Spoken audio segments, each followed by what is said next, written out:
Dinosaurs ने 180 million सालों तक इस पृथ्वी पर राज किया, जिसमें सिर्फ और सिर्फ उनके शरीर का ही विकास हुआ, उनके ब्रेन का नहीं। वहीं हम ह्यूमन जैसे लोगों को पृथ्वी पर आए सिर्फ 6 मिलियन साल ही हुए, जिनमें से होमो सेपियंस का एग्जिस्टेंस करीब 2.5 लाख साल पहले से ही हुआ है। इसके बाद भी हमारा ब्रेन बाकी एनिमल्स के कंपैरिजन में हजारों साल आगे है। अब आप इस बात को इस तरीके से भी कह सकते हो कि 18 करोड़ साल तक अर्थ पर राज करने के बाद भी जब नेचर को उनमें कुछ खास ग्रोथ नहीं दिखा, तो उनके एक्सटेंशन के बाद मैमल्स को आगे आने का मौका मिला। तो आखिर डायनासोर्स का एंड कैसे हुआ, जानेंगे आज के इस वीडियो में। आज के करीब 65 मिलियन साल पहले हमारी धरती पर नज़ारा तो कुछ और ही था, जहाँ पर एक तो इंसानों का कोई नामो निशान नहीं था, बल्कि इस पूरे प्लेनेट पर कुछ खतरनाक जानवर पूरी धरती पर राज किया करते थे, डायनासोर्स।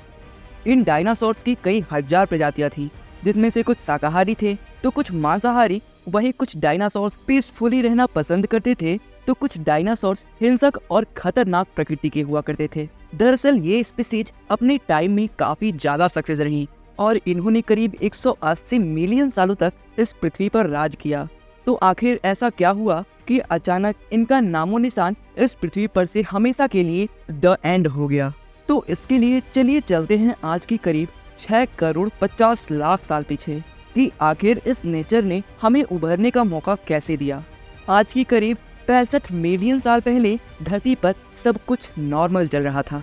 चारों तरफ सनलाइट फैली हुई थी, चारों तरफ जंगलों की हरियाली और उन जंगलों में उन डायनासोर्स की चिल्लाने और चिढ़ाने की आवाजें। जब ये डायनासोर्स की सारी स्पीसीज पीसफुली अपना जीवन यापन कर रहे थे, तब 100 मिलियन मतलब 10 करोड़ साल पहले ही इनका फ्यूचर डिसाइड किया जा चुका था। मतलब 10 करोड़ साल पहले ही एक छोटा सा एस्टेरॉयड का टुकड़ा जो काफी दूर से आ रहा था, वो एस्टेरॉयड अर्थ से करीब 20 करोड़ मील दूर मार्स और जुपिटर के बीच एस्टेरॉयड बेल्ट में घूम रहे एक बड़े एस्टेरॉयड से जा टकराता है।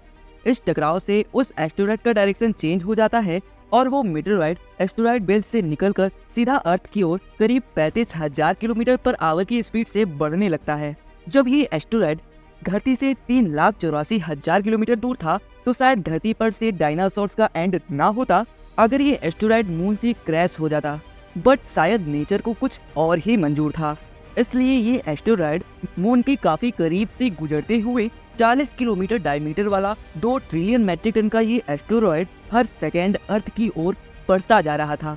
ये एस्टेरॉयड जब अर्थ की एटमॉस्फेयर के कनेक्ट में आया, तो उसकी स्पीड अचानक से बढ़कर 70,000 किलोमीटर पर आवर की हो गई।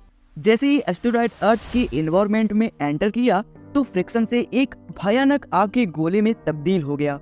उसकी स्पीड उस टाइम इतनी ज्यादा हो गई थी कि सिर्फ 4 मिनट में ही उसने अटलांटिक ओशियन को पार कर दिया। इसकी चमक इतनी ज्यादा थी कि अर्थ पर टकराने से पहले ही हजारों जीव इसके ब्राइटनेस से मानो ब्लाइंड हो गए हों।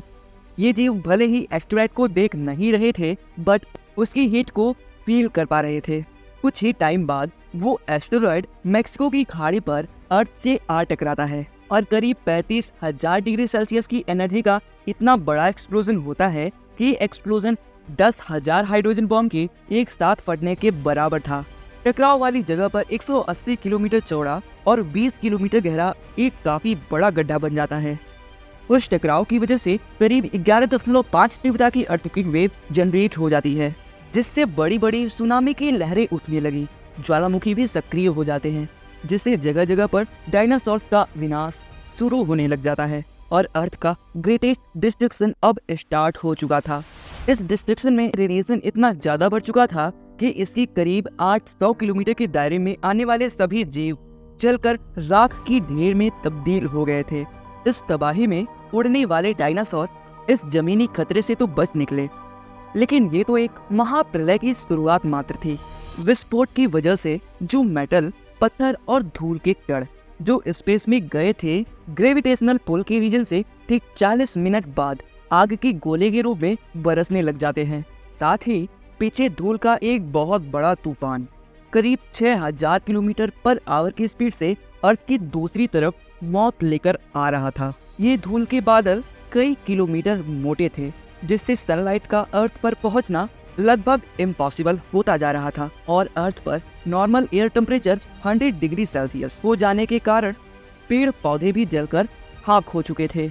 इस एक्सप्लोजन के करीब 1.5 घंटे बाद अर्थ का टेम्परेचर 200 डिग्री सेल्सियस तक बढ़ जाता है, जिससे जो डायनासोर्स उस प्लेस से कोसों मील दूर थे वो भी इस गर्मी से बच नहीं पाए।